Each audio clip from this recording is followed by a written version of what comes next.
Okay, so we're looking at algebra here for the first time, and in particular there's going to be some terms and some things that you haven't seen before. The most important thing is to not get frustrated or confused, because it really isn't as hard as it looks, and you've just got to try to get your head around it. Okay, so in question 3 here it says, for each of the following expressions state the number of terms and the coefficient of n. Okay, so if we have a look at question 3 here, it has 2 terms, okay, and in our book we would just write here 2 terms, all right, and our terms are 17n and 24. Okay, they're our terms.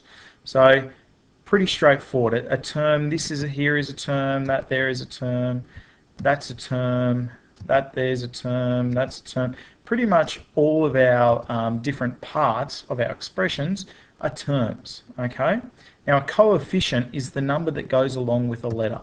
Okay, so in this case we're finding the coefficient of n. Now a lot of these questions don't have n in them, so we don't worry about those coefficients, we just find the coefficient of n. So in A, the answer would be the coefficient of n is 17. Okay, so the coefficient of n is going to be 17. If we have a look at 3c, it gives us a slightly different problem. Obviously there are 3 terms in this situation, so we'd write down 3 terms. Okay, and here we have 15nw and 21n. Now, even though that this has an n in it, it is nw, it is not n. This is 21n. Okay, so the coefficient for n in this one is 21. Okay, it is not the 15 that's here, because that is an nw, it's not an n. Okay, it's a completely different thing. Down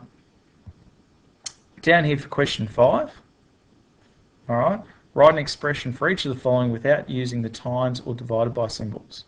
Okay, so let's have a look at A. 5 is added to x and then the result is doubled. Okay, so if we go in our book, 5 is added to x, well we know how to do that. That's 5 plus x, and then the result is doubled. Okay, now I could just put times 2 on the end, all right, but we want to make sure that we're doing everything properly, which means that we need a set of brackets and we need a 2 at the front of the brackets. Now remember, we are not allowed to write times signals, which means that that's why I can't just put a times 2 at the end.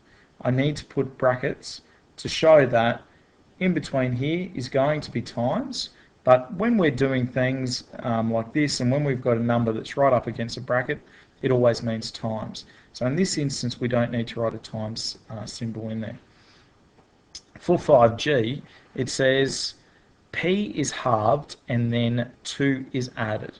Okay, P is halved and then 2 is added. So if we want to halve something, we divide it by 2.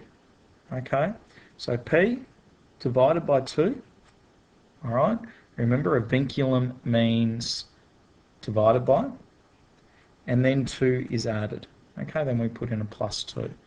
Okay, so pretty straightforward. Just got to get an understanding of how we use all of these vinculums and our brackets and our coefficients and all those sort of things without using multiplication signs. So let's have a look now at a problem solving one. Nicholas buys 10 lolly bags from a supermarket. A, if there are 7 lollies in each bag, how many lollies in total will he buy? Okay, so there are 10 lolly bags, so all we do here is obviously 7 times 10. So Nicholas is going to buy 70 lollies. Okay, quite straightforward. If there are n lollies in each bag, how many lollies does he buy in total? Hint, write an expression involving n. Okay, well, look, he's got 10 lolly bags, okay, and he's going to put n number of lollies in each bag. So he's going to have to put 10 times the number of lollies he puts in the bag. So 10n is our answer. All right. Don't forget, when you have a coefficient next to a pronumeral, in between there is times. Okay? But we don't need to write it in.